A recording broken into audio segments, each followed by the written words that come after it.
Welcome to Season 1, Episode 4 of The Pitch Podcast, brought to you by Alexandria Soccer. I'm your host, Katie Brooks. Today, we are back with another in-depth look at one of ASA's largest and most dynamic programs, futsal.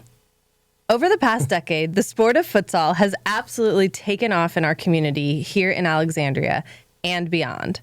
Futsal was originally developed in South America, and the United States and Europe have been playing catch-up for the past 20 years. ASA families were early adopters of this fun and fast-paced sport, demanding more opportunities for play, practice, and competition.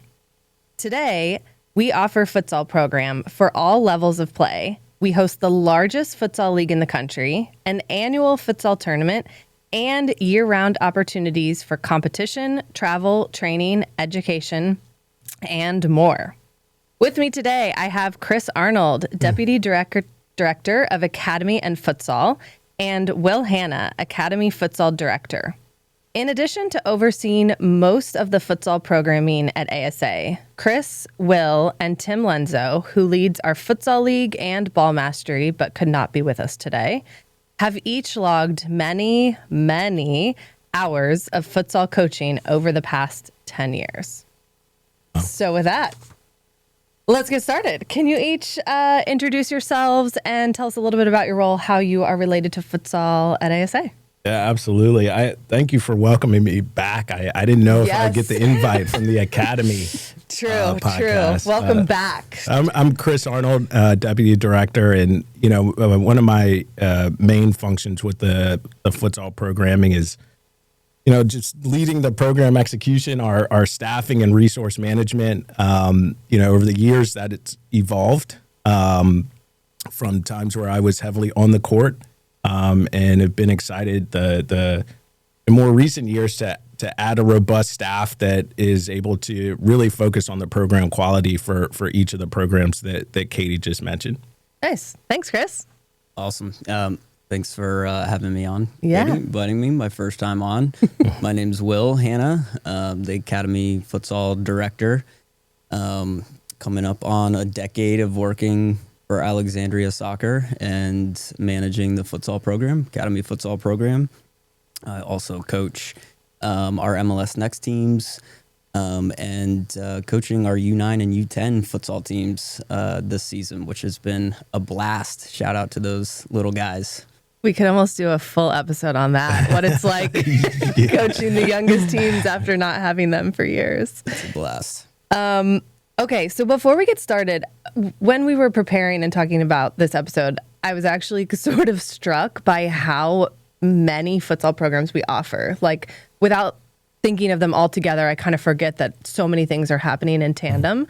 So I want to walk through chronologically a little bit, starting in the early days. But before we kind of kick that off and, walk through what we're doing, can one of you tell us what futsal is? I know that some listeners might be new to the sport or unfamiliar, so give us like a quick overview of what. I'll say it's not indoor soccer with walls. All right, it is not indoor soccer. That Great. is correct, like Chris. that. Good shout. It's 5v5. It is played generally indoors, but can be played outside as well. 5v5 on a smaller court, about the size of the 18-yard box. A little bit bigger on some of the international courts, but a lot of times played in basketball gyms on basketball courts with a heavier ball that doesn't bounce, a little bit better control, and some nuance and unique rules that are different than soccer, but fairly similar concepts to both sports. Yeah, and I like to describe it to people who are hearing about it for the first time as like a mix between soccer, basketball, and hockey, with some of the rules that are in place and the high speed of the game. Yeah. And another thing that I really love about futsal is when you think about the street basketball culture, for example, where players can freestyle and really focus on even one-on-one duels with other players and try new things. I think you see that a lot in the sport. Yeah. Which is always cool. That makes sense. I like that analogy. I also think when I think of it, it is physically fast in that, you're playing on a hard court surface. It's a small space. The ball's moving fast. Players are moving fast. But also the games are quick. It's like basketball, 2 20-minute halves, 24-minute halves, depending on where you're playing, subbing on the fly. Timeout. One timeout. Yeah, perhaps. It kind of lends itself to that pickup style, fast, a little chaotic, but actually there's a lot of strategy and technique and skill building as part of it. Very entertaining. Lots of goals are scored.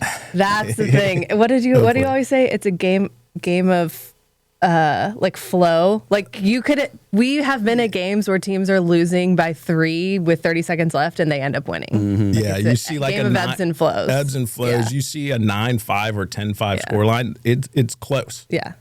In futsal, you can score really quickly, and there's different tactics that our coaches have learned throughout the years to take advantage of situations when they might be down in the scoreline to come up. So. Okay. And if you haven't seen futsal, we can maybe put some links in the show notes, but there's some fun things we can point you to watch. I recommend the Hyro Rainbow from regionals. We can link that. A few years back. Okay. So in our last podcast, we were talking about international trips with Pedro and Tommy, and we talked about an early 2014 trip to Brazil where we took some coaches to go learn about futsal. So for me, that's a little bit, that kind of kicks off the early days. And I'm going to have Chris, you talk about this a little bit, started introducing futsal to the community. Clearly, families were excited. They were interested in this. They're like, what is this winter sport we can do, in between soccer seasons initially is kind of how we thought of it. And so you all decided you had to go learn from the people and learn how to coach it, and people who had, communities who had been playing futsal for a long time. So, how did who played in the first program, 2013? What was it? What was the structure? Yeah. What did you do? 10 years ago. Let me get my memory going. But I really, it's interesting because futsal had been in Alexandria even prior to kind of our club professionalizing around 2011. And Cab Hakim is actually someone who has been a big believer in futsal for many years, and in his time at Alexandria pre-2011, had been taking some teams to regionals on the girls' side with Samba, really strong team on the girls' side. And I think, kind of moving forward, a few years into that 2012, 2013, we actually had a great partnership with RPCA, the City Parks and Rec, and helped them to run an indoor clinic at Mount Vernon. Okay. And that period, I remember there was a lot of excitement and a lot of attendance. We had about 30, 40 kids that attended those clinics over like about 6 weeks. And it really started to just pick up of that idea of having the winter months, instead of being off, keeping players active. And, the momentum from that kind of started in really 2013, 2014 is when there was just a lot of energy. We had a winter academy that started at Episcopal. We held it at Episcopal. That was just an awesome environment where we started to teach futsal. And we started to introduce our first skills or ball mastery programs. And within that year as well, we took our staff trip to Brazil. Gotcha.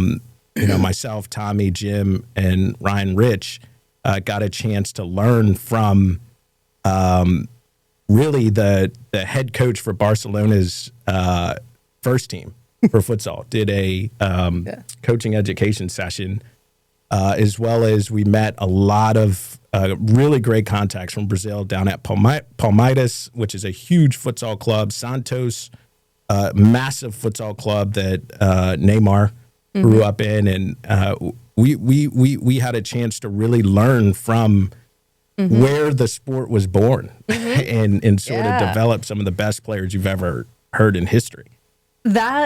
I'm glad you brought that up, because I want to pause as well. It kind of all builds in here. So you all introduce it. We have some partnerships with RPCA, Episcopal's working with us. Kids are excited. You all go to learn. more about coaching it. I want to pause and talk about, as this is kind of growing, families are like, this is awesome. Our kids are having fun. It's a great indoor sport. But also we, ASA, are seeing value just in, yes, it's very fun, but it's really, really great for skill building, technical skills. We're learning, you just mentioned some, very historic and great players who, I think it's becoming more public knowledge, started their careers, or a lot of their early careers were spent playing futsal. So do you mind touching on just a little bit of the benefits? Because we're like, if it was just like the most fun sport, but, I don't know, it had no value or addition to soccer players, it would be like, okay, like we could have a pickleball tournament, just something, but it really goes hand in hand. So can we talk a little bit about that? Yeah, absolutely.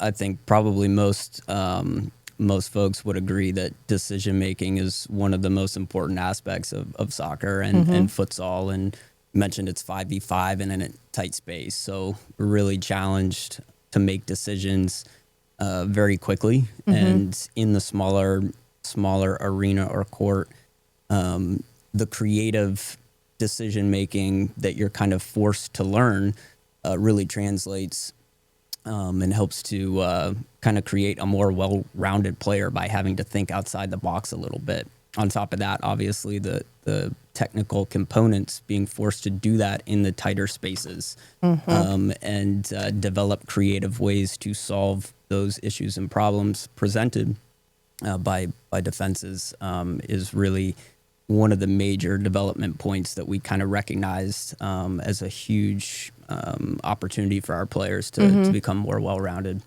Yeah. It's also just that momentum, right? So like what we noticed at that time was, kids wanted to play. They wanted to do more. And, I think at that time, that's something that sort of energized everyone. So we're like, hey, we have this great sport that we just learned about, and we can bring that energy here to our community. And in the community was really receptive.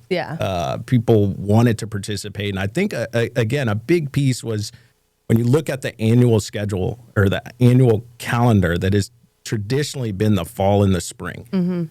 I think during those traditionally off periods, which was the winter and even the summer, I think that was also exciting for people because they got a chance to continue playing, and then it helps them for their spring season, for example, to come out on the field. Yeah, for sure. Okay, so there's excitement. We're learning more. We as staff, you all as staff, are getting better knowledge and coaching. And so then we introduce Futsal ID, which is present day Academy Futsal. It's our comprehensive winter programming that in some ways mirrors outdoor academy soccer. 3 practices a week, tournaments and competitions. They participate in the league. So we kind of transitioned from having kids that just wanted to play in the skill sessions, and we introduced Futsal ID that they can sign up for, and we introduce new jerseys. I'll start that off before passing it to Will, because when Futsal ID first started, the first teams that we took came out of our skills or ball mastery classes that we used to run. And we essentially, there was a group that wanted to go. And, we decided to take, I think it was maybe 2 girls and a boys team, if I remember right, to Atlantic City for the first event. Regionals is in Atlantic City. Yeah, it's our big regional U.S. Futsal Federation Regionals, big event on the East Coast, and it was our first time going as a club. And we got absolutely spanked. I mean, we had everything going, and the momentum was high, and a lot of excitement. And we went to the competition, and it really woke us up to see the number of clubs that actually, I should say, futsal clubs that were participating. And got a little bit of a wake up call about how we can improve the program. And that's Will came in around that time and took the lead of formerly Futsal ID, and maybe you can share a little bit from there of how it started to evolve. Yeah, absolutely. So my niece was one of those players that got smashed, I think, all 3 games. Sorry. So interestingly, I came about a month after that. And I think going into the next year, having that wake-up call, getting the information, and, Chris and Tommy's observations of that event, and how much we had to learn. We put in a lot of work to educate ourselves more on the sport. I think, noting we're doing ball mastery and a lot of technical skills, realized there's a lot more to futsal than just being a good technical player or even good at 1v1 situations. So we decided to start actually forming specific teams that we're training. We held tryouts for those. We called ID sessions that were open to external players as well as our own players. And from there, formalized, I believe we started off with 1 training session a week in our very first season.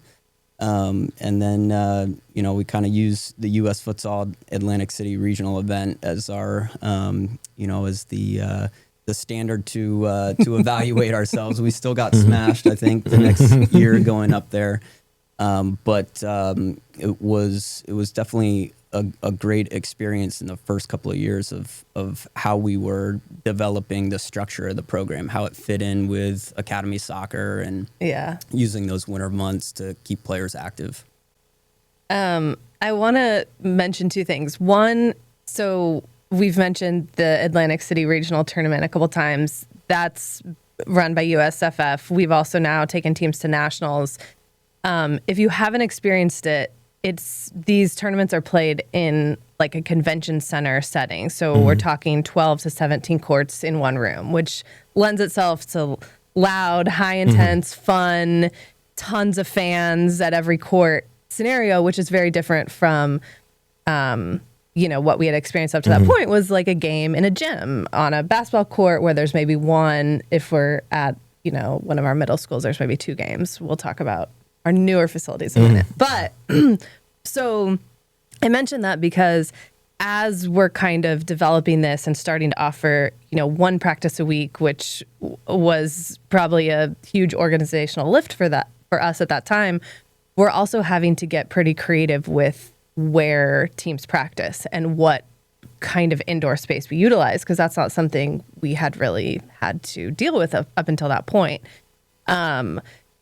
I don't know if you have as much insight into the early days, but we can talk about a little bit about how we do that today. Yeah, I mean, it's evolved over the years. I mean, and we'll talk a little bit about some of the new courts and spaces that we have now. And we did have to be creative. I mean, again, a partnership with RPCA has been, definitely helped with the programming and what we were able to offer, especially on the weekends.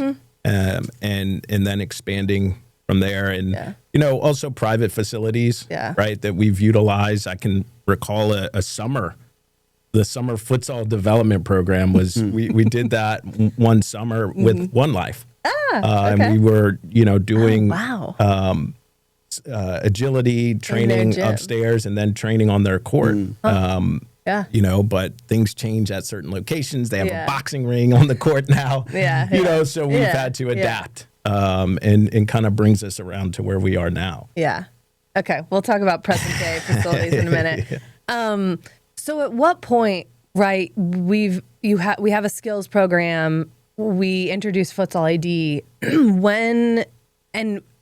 up until that point we had been hosting our own internal scrimmages and games and helping kids prepare. I'm sure we were scrimmaging with some of Cab's teams or interacting with those who are doing this around us. When did we introduce the Alexandria Futsal League, which teams could enter, and honestly in the early days was very individual based. You signed up and we built teams. You built teams. Yeah, I had to write a note down so I could keep it all. But around that 2013, 2013 time frame, that we introduced our own futsal league. Our own futsal league started, it was all internal teams and all individual registrations. And yes, our staff would, at that time we had balanced teams. And we gave every team a coach. Every team was provided a coach. Every team had different jerseys, colors that we bought.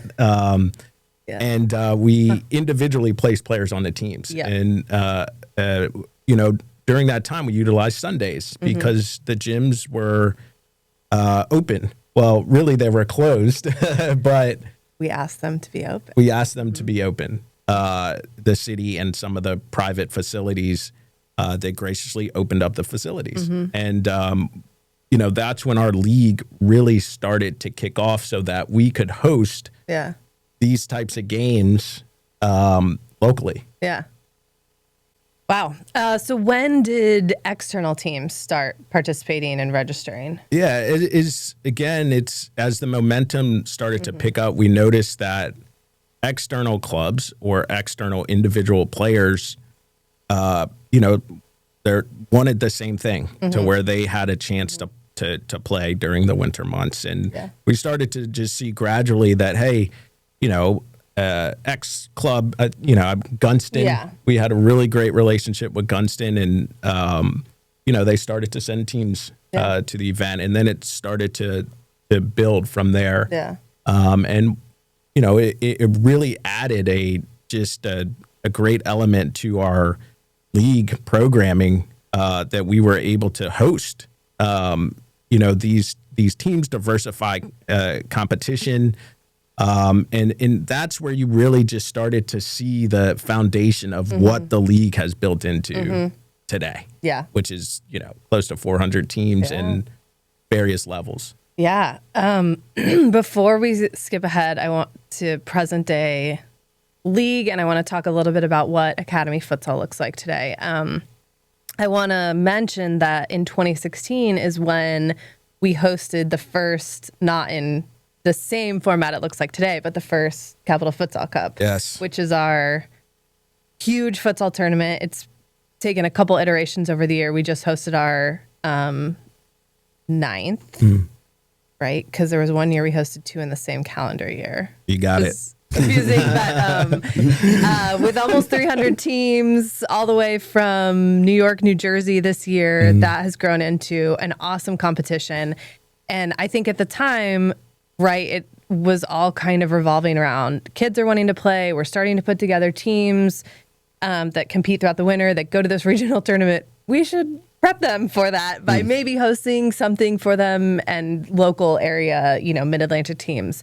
And that has definitely grown into a pretty fun and competitive tournament. I want to maybe chat about some of the cool things that we have started incorporating this year and in previous years in a minute. But so let's fast forward. We're getting to more of what the futsal landscape looks like today. We transitioned Futsal ID to be Academy Futsal 2 years ago, 3 years ago. Yep. We wanted it to come more in with the annual scope of Academy Soccer. So many kids we find are doing both. They really love having that experience in the winter and to some extent in the summer.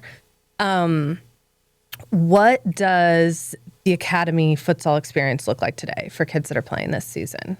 Yeah, we've got different experiences for different teams at developmental stages, local experience teams, state level teams, regional level teams that each provide, like I said, a different experience. So all of our teams, for the most part, are training twice a week from the beginning of December to about mid to late February, participating in our Futsal Premier League, our Futsal Cup, and then depending on what experience they're doing, we'll participate in external events as well, like the regional tournament. We're participating this year in the Bethesda Futsal Cup. Had a couple of teams participating in the Arlington Futsal Tournament. That first year for them getting that kicked off the ground, which was awesome. Got to have a couple teams in that, and then in Richmond as well, there's a couple tournaments that our teams will participate in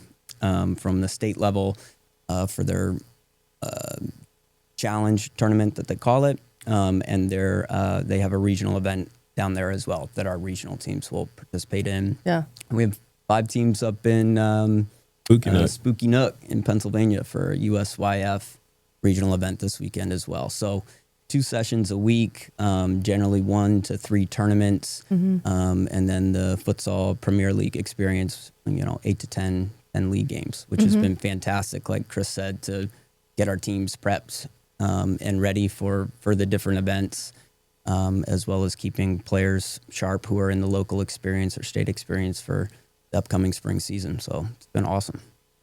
Can you talk just a little bit about the Academy Futsal coaches and like some of what you do to prepare them for the season? I know there's ongoing education. I know one of the challenges is the theme for futsal is it's fast, but also the season is fast. It's like 2.5 months broken up by even a short holiday break. And so, getting it kicked off, like getting coaches the information they need, getting them the curriculum, I know is a big lift in a fast, tight time frame. So talk a little bit about how you prepare them for the season. Yeah, that's a great question, and certainly one of the challenges that all Academy Futsal programs across the country are faced with that kind of tight window for the season and getting things kicked off right when soccer finishes up for the fall, and for a lot of teams overlaps. But big shout out to our coaches who do coach during the winter. I think we have about 45 unique coaches this season. Coaching Alexandria teams, and the commitment that those folks are showing to the kids in the community, because it's a grind. They're coaching 11 months out of the year when they stay committed during the winter. Big shout out to them for the commitment involved there. So we will do education classes for our coaches, generally about a month leading up to the season starting, and then we'll do continued education throughout the season on our curriculum and different coaching methodologies and whatnot. So those coaches are getting comprehensive education through our technical staff at Alexandria. We also encourage there are various different futsal coaching education courses found online through different organizations that have been great and helpful tools for our coaches as well. Nice. Yeah, one of the things we brought back from Brazil was our futsal technical director, Felipe Furtada, who works really closely with Will and, is an expert futsal coach from, tons of experience, and most recently Cruzeiro in Brazil, and sort of being able to have someone with that knowledge, be a part of our programming certainly helps. Yeah. And Felipe was someone that we were working with prior to him coming into Alexandria, moving across the world to work for Alexandria. He was doing work with myself and others to help develop our curriculum and learn the game and how it's played. And he came over to do an in-person coaching education class for our coaches a couple years ago, which was awesome. And then things worked out for him to be able to come start full-time with us a couple years ago right after that, which has been awesome. He's been a massive piece in helping to advance our program to a higher level. Yeah. Forgot that we were spending time with him before he moved here officially. Just like the tight window, it's also we're the overlap with academy players outdoor, and then in academy futsal, there's, there 60-70% of academy outdoor players play futsal. And, in a lot of ways, we, I think organizationally have to work around the league schedules for academy soccer, which can be challenging for planning, just because of how deep into the fall, early winter, some of the soccer seasons, go to. But our goal is to for academy futsal is to provide comprehensive programming. And we're starting to see which is not bad. The sport is catching on, but there's a lot of pop-up clubs or clubs that don't necessarily have infrastructure that are starting to build futsal programs, which is great. The more competition, the more opportunities for players to participate is awesome. Our goal is to try to say to our families and participants that, you can stay here and get what you need within your team environment as well, to maintain good team cohesion, and sort of build, developing, but also building momentum to just seamlessly transition back outside in the spring is something that I think we talk about a lot, and it's, part of the core of the programming. Yeah. So. I mean, I know that something that we have continued to focus on related to that is balancing at the high school level, the winter soccer showcase tournaments, which has always kind of been when many of those showcases happen because college coaches are outside their seasons, balance those showcases and training for soccer with high school kids still wanting to play futsal. And we continue to do that, improve upon that every year. We're really aware of it. I mean, I know you are. For everybody out there. I would say, though, that, it's something we talk about a lot. And Will, I mean, maybe you can just give a little bit about some of the work that's being done in terms of modifying schedules, modifying scopes so that it fits in as best as possible. Yeah, definitely. And just to touch on, 10 years ago, I think the dream was and always has been, when are we going to be able to have a year-round futsal program? And I think we're building closer to that, and touch on it later as well. But it's become a little bit more complex with the different teams that have different soccer schedules. So lots of teams are ending at different times and participating in different events. Whereas probably 5 or 6 years ago, every futsal team was pretty much on the same calendar and doing the same amount of training sessions and same events and whatnot. And as we've observed and paid close attention to the changing schedules, have been modifying the futsal experience specifically for our high school age kids who are participating in showcases in early December and January, and definitely continuing to dissect that and look at how we can piece it all together to form an annual scope for our players that meshes well and provides the best experience for a player. So it's definitely a challenge to fit all the puzzle pieces together, but we are definitely drawing closer to a good balance. I know that modified season or modified experience also translates to the futsal league, pointing at our FPL tournament here, because I know that Tim, who oversees the league, takes into account some showcase weekend. And so high school teams I know have like a modified league schedule. They might play a doubleheader. Their league their season finishes before they head to different tournaments. Which, while we're here, so we had started the Alexandria Futsal League, and then after 5 or 6 years, we decided to spin off, almost like think of it as a separate division, the Futsal Premier League. And so present day, the Alexandria Futsal League very much mirrors a similar experience to our rec league, where you can sign up and we'll put you on a team, and or teams can register together. We do have a lot of different rec teams that might play in the fall together, and they have a great volunteer coach and want to keep it going, and their, kids sign up and play. And then our high school teams and more academy level teams that play in an academy or travel soccer program outdoors compete in the Futsal Premier League. Maybe you can sign up as an individual, but it's very mostly team-based. Our academy futsal teams play in it. Competitive futsal teams from across the city, DMV play in it. I know we're looking at taking that regional in the coming year, which is an exciting thing.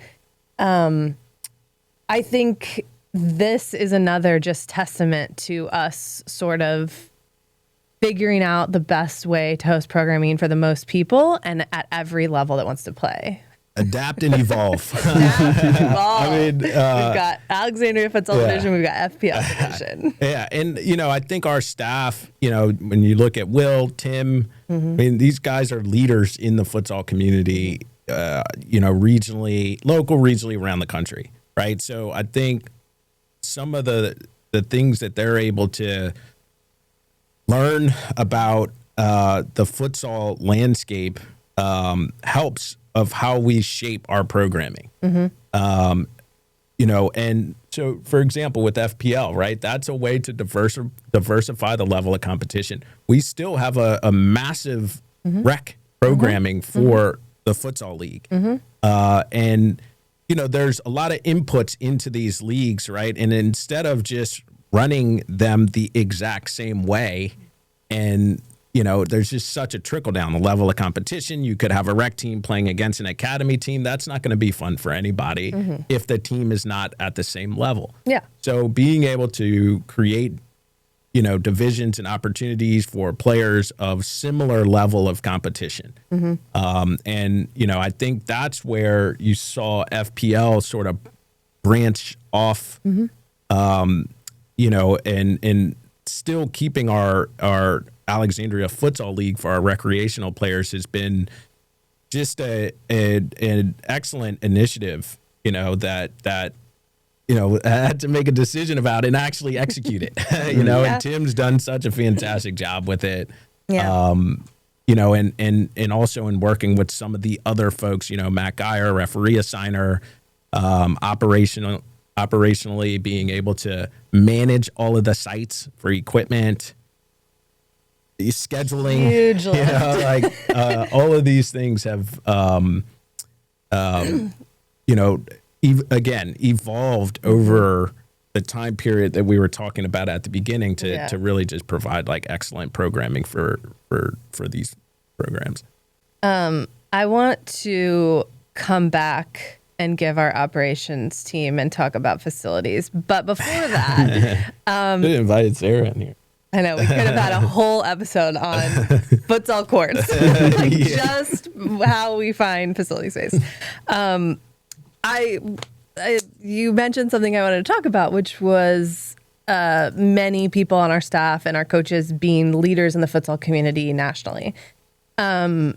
So, Will, you are a U.S. futsal coach. I want you to talk a little bit about that. And through that, at our most recent Futsal Cup, which we hosted right at the end of December, or pre-holiday in December, we got to integrate kind of a couple exciting things, one of which was we hosted a U.S. Futsal ID Day for certain age groups. Can you tell us a little bit about your role as U.S. Futsal coach and what that ID Day is leading up to? Yeah, for sure. It's certainly been a really fun journey to be a part of U.S. Futsal coaching staff for the national select team. And we've had some other staff members as well throughout the years be a part of U.S. Futsal. Peja Radovojevich, shout out to the Shark. And Matt Curtin was an all-star coach at last year's first ever all-star game in Atlantic City. Tim Lenzo was an all-star coach as well. And Haley Husted and Jack Granger and others have also helped out with U.S. Futsal with some of these ID days and all-star games. So to your question, last year, I've been coaching the national select team for the 08 boys for 3 years now, and we are preparing for the 2011 and 2012 kind of new regime of players to come in, and so we have been working to try and create a pipeline, a player pool, and a pathway for these players on a national level. And Alexandria, myself, and others worked with U.S. Futsal to establish an ID Day so that we could create a national player pool here in the DMV for 2011 and 2012 boys and girls. And it was awesome. It was I think we had about 45 total players attend the event on Friday night before or at the time that the Futsal Cup took off on Friday night. And that will lead to players getting selected for the All-Star game in Atlantic City again this February, where we then will select players to the national pool and the national select competition team. So that ID event was a great initiative that U.S. Futsal took, and definitely tapping into the DMV, where there's a ton of talented futsal players, eager futsal players, and a really cool experience for everyone that competed in the Capital Futsal Cup to get to be sign up and be participating with national level staff at the ID day. So. Yeah, I thought that was a cool initiative, a great thing to introduce at our tournament. Hopefully we continue to get to interact. I know we work closely with US Futsal a lot. One other thing I want to shout out from the tournament, which is going to be a whole separate podcast at some point, is so we had a women's all-star game, which Tim, who coaches our women's semi-pro futsal team, helped organize. So we have adult teams, which we launched 2018, I think. Shout out to Mark Wysocki for helping get the early adult teams off the ground. Over the past 6+ years, we've had a really dedicated and awesome group of women's players and a pool. They've went to nationals last year. They've won regionals. I know the men are back up and running. All that to say, we can do a separate episode on the pathway and the kids that are involved now that, are getting pro experiences on our national team. We had this women's all-star game, which was cool because we have now adult divisions in the Futsal Cup, which we probably introduced, 5 years ago. Yeah. And so now we're at the point where we are in touch with U.S. national staff, inviting them to come see some of the top women in the country who, I think 7 of the women who participated in the All-Star game, who were selected by their coaches, because their team was competing, are also attending the U.S. women's Futsal National Training Camp taking place. Yeah. Actually, maybe right now or in a couple days. So I just wanted to kind of wrap everything together that we really are excited and on the ground floor of this. It's all about trying to. We talked about in the last podcast. It's opening doors, creating opportunities, creating a pathway for players that goes beyond just their youth experience. And, a lot of what we're doing is for that reason, again, I like to look back at the start about, how we started. And I think a lot of those core values are still there, right? Again, going back to just starting it to have players continue playing during the winter, being active, just and that still option exists. To run around, value one, or goal one. That still exists, and now it's I think with the experience that we have in our program management staff, our coaches, that is then providing just more opportunity for participants at all levels within this sport, which, it's still a fairly new sport in our country. Yeah. So we're just trying to stay ahead of the curve, stay on the forefront of it, and excited about being able to say, hey, we're right here in Alexandria, and you can participate here in various levels. So it's a core part. 2 additional levels I should mention is we still have what started as skills program. We have Futsal Ball Mastery, which I love that has continued. It's Maya Huss. She's done a fantastic job with that program, working along with Tim. Shout out to Maya. And we also offer that in the summer because there are kids who are like, you know what, I'd love some ball mastery skill building opportunity in the summer. So we've introduced that. Also new in the past 2 years is our Futsal Growth Program, which when we talk about levels of play, if you're familiar with our AGP, is kind of a transition program that bridges the rec to academy experience. There's one practice a week, one game against appropriate level teams. And so we have that for futsal now too, for maybe families that are not ready or prepared for the full academy futsal experience, but want the step up from rec. I want to talk about opening literal doors now to our facilities. So we have talked about this challenge. If you play in any of our futsal programs, you know that we get creative. So we right now use a lot of private gyms around Alexandria. We, for the past 2 years, have been our academy futsal team and some of the league have been playing and practicing at Athletic Republic, which is a cool 8 to 10 court facility that we have utilized and has become a little bit of our home away from home. And then I guess it was 3 years ago now, our operations director, Sarah, was like, you know what? We need more space. We need to build some additional courts. And so if you're unfamiliar, we are all outdoor court building laborers in December, and anybody is welcome to join us. Welcome to come out. Yeah. We have, for the third year, we've built 4 courts this year at Witter, which is fun, to provide additional training and play space that's temporary for outdoors.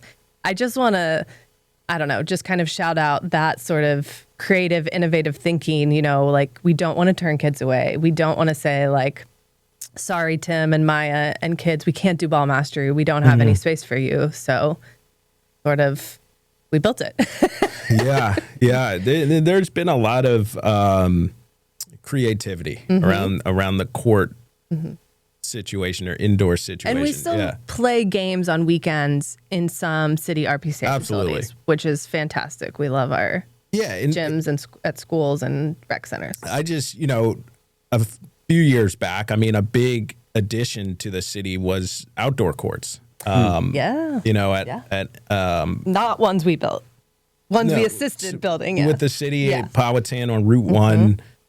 Hammond, Ramsey. Hammond's the newer one, which has been, if you haven't been over there, it's incredible, right? Like, beautiful outdoor partnering courts. with ACPS, beautiful outdoor court that is lined for futsal. Permanent courts, different from our temporary winter courts. And I think that was again, just something that we learned down in Brazil. When you go and walk around the streets of Brazil, you see futsal courts everywhere. And, obviously in the States, you see a lot of basketball courts or other types of courts. And I think the one thing that was important for us was to try to bring that back here. And some cool initiatives are like, the tennis courts being multi-use with tennis, pickleball, and you can set up and play futsal. And I think initiatives like that have been exciting. To be able to just, provide safe spaces for kids to be able to play. I think that sort of like foresight and some of that early development of the outdoor courts actually came in extremely handy because in 2020, we hosted an exclusively outdoor futsal league, which was wild and, a huge challenge and different, but we worked closely with the city and used tennis courts and some of those futsal courts that had been developed in partnership with U.S. Soccer and other entities around the city for the whole winter. And had we not had those or not been able to use the tennis courts, we probably couldn't have done it. Yeah. I would ask Will on, the courts that we build at Witter, for example, because we could easily just play on turf. Yeah. But what have you seen? Sorry for taking over the questions. Go for it. What have you seen as like, how has that been helpful for like our academy futsal players, even though they're outdoor, but playing on a court? First of all, those courts, and shout out to the operations crew, are some of the nicest futsal courts that we play on. They're amazing material put together, and the lining on it, and the authentic futsal goals that we have on it. They're some of our nicest courts. Be great to have covering over it when we get snow like this, but they're You want to sponsor a pavilion? Yeah, bubble. They're truly amazing courts, and has it increased our capability of providing more futsal to more players, more kids. So we're hosting training sessions on those courts for Academy Futsal and other futsal programming, and it's been a great source, a great tool for being able to have courts right at home where kids are training during the fall and the spring. Like you said, we're at Whittier this year, Brenman the past couple of years for those courts, but they're awesome courts, and super grateful that we're able to continue providing access to players who want to keep playing or who want to play futsal. Yeah. All right. As we wrap up here, I feel like we have so many different programs we could dive in, futsal specific programs that we could dive into and touch on. But I think this has been a really nice overview, some history, some like understanding of where ASA is in the futsal journey.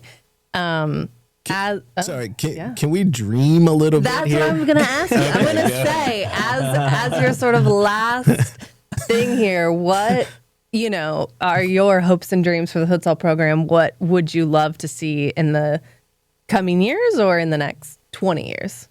Yeah, I think it goes without saying, but it would be a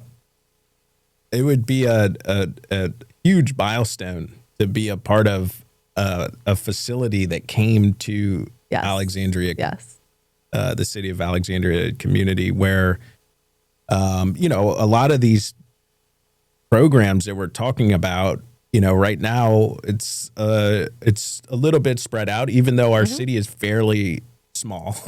It's still spread out, but to be able to host many of these programs at one site,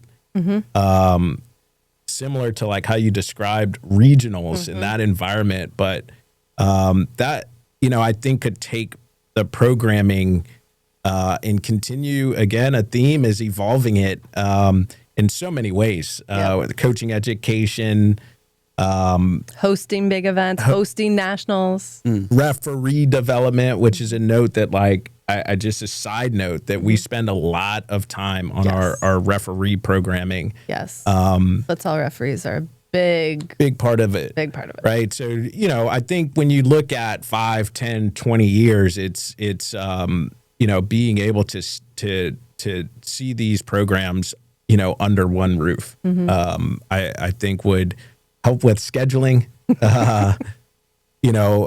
help with many inputs that go into the program that I think, right now we have, maybe there are more challenges than we would like, or there's information that we would like to get out sooner, or scheduling things that we would like to share earlier, that I think something like that could really, help and boost the programming. Yep. I love that.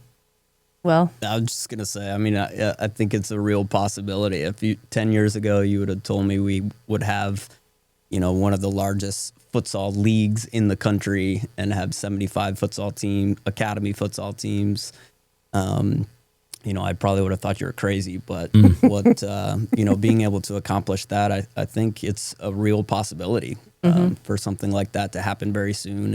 And even just touching back on, the opportunity that can then provide to host more annual futsal in our community for the DMV and the rest of the country. Yeah, absolutely. The last thing I want to say before we leave is I want to shout out our longtime futsal sponsor, Axios. I'm wearing the neon jersey, neon and black. Sweet jersey. We'll be rolling out a new black jersey next year. More info to come, but we're thrilled that Axios continues to really see the value in futsal and sponsor our program. With that, that's futsal at ASA. Wow. Thank you so much for being Are here. we done? I Can think we keep we're it going. I know. Well, We're just getting started. I think we definitely need to dive into our adult football programs that are coming.